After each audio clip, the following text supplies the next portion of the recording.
Hydraa next target సగలం చెరువులో అక్రమంగా నిర్మించిన కట్టడాలేనా?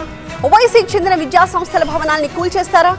కాంగ్రెస్ ప్రభుత్వం వెనక్కి తగ్గుతుందా? తగ్గేదే లేదని మొండిగా ముందుకు వెళ్తుందా? లేటెస్ట్ గా బీజేపీ ఫిర్యాదుతో హైడ్రా యాక్షన్ ఎలా ఉండబోతోందన్న చర్చ సాగుతోంది.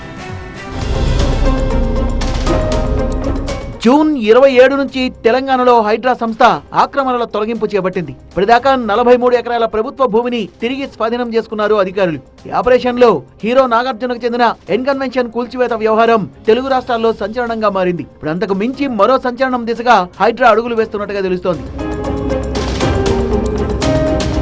పాతబస్తీ బండ్లగూడలోని సలకం చెరువు 70% కబ్జాకు గురైందన్న ఆరోపణలున్నాయి. 1979 నాటి మ్యాప్ ప్రకారం 0.37 చదరపు కిలోమీటర్ల పరిధిలో సలకం చెరువు విస్తరించి ఉండేదని, ప్రస్తుతం 0.111 చదరపు కిలోమీటర్లకు పరిమితమైనట్టుగా తెలుస్తోంది. సలకం చెరువులో 70% కబ్జాకు గురైనట్టుగా తెలుస్తోంది. 2014 ముందు చెరువు చుట్టూ FTL లో కొన్ని ప్రైవేట్ కట్టడాల్ని నిర్మించుకున్నారని స్థానికులు చెప్తున్నమాట. సినీ హీరో నాగార్జునకు చెందిన ఎన్కన్వెన్షన్ ను కూల్చివేసిన హైడ్రా అధికారుల నెక్స్ట్ టార్గెట్ సలకం చెరువు మధ్యలో నిర్మించిన ఓవైసీ విద్యా సంస్థలే అన్న వార్త బలంగా వినిపిస్తోంది. ఇక సీఎం రేవంత్ రెడ్డి ఎలాంటి రాజకీయ ఒత్తిళ్లకు హైడ్రా తలొగ్గదని, కబ్జాలకు పాల్పడ్డవారు ఎంతటి వారైనా వదిలిపెట్టబోదని హెచ్చరించారు. ఇదే సమయంలో ఎంఐఎం ఎమ్మెల్యే అక్బరుద్దీన్ అవసరమైతే తన్ను కాల్చేయండి, అంతే తప్ప తన విద్యా సంస్థల జోలికొస్తే బాగుండదన్న హెచ్చరికలు రాజకీయ దుమారం రేపాయి. FTL పరిధిలో నిర్మించిన ప్రభుత్వ సంస్థల్ని కూడా హైడ్రా కూల్చేస్తుందని ప్రశ్నించారు ఎంపీ అసదుద్దీన్ ఓవైసీ.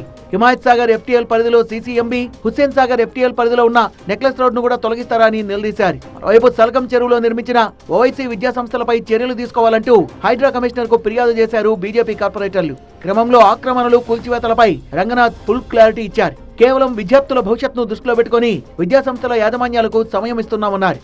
రేపు అది ఎవరైనా ఓవైసీ అయినా, రేపు ఇంకెవరైనా ఎవరు మన మల్లారెడ్డి అయినా మేము చూసేది అక్కడ చూడం, పిల్లల భవిష్యత్తు చూస్తాం. అది చూసి వాళ్ళకి కొంత టైం ఇస్తాం. టైం ఇచ్చి ఆ పిల్లలకి వాళ్ళకి అకాడమిక్ కేర్ ఇస్తాం. రేపు వచ్చి వీళ్ళు చేసింది తప్ప ఉండవచ్చు, ఏమైనా ఉండవచ్చు. వీళ్ళని మీద పోయి మనం చేసినప్పుడు రేపు పిల్లలంతా కూడా రేపు ఒప్పుడు మీద పడి నాళ్లు ఎంఐఎం పార్టీ చెప్పిందే శాసనంలా ప్రభుత్వాలు వింటూ వచ్చాయి. మరి ఓవైసీ బ్రదర్స్ ను కాదని విద్యా సంస్థల్ని కూల్చివేసే అవకాశం ఉందా? అసలు విద్యా సంస్థల నిర్మాణం సక్రమమా, అక్రమమా? ఒకవేళ నేతలకు చెందిన విద్యాలయాల భవనాల్ని హైడ్రా కూల్చివేస్తే మాత్రం పై ఎవరిని వదిలిపెట్టే అవకాశం ఉండదనే చర్చ నడుస్తోంది.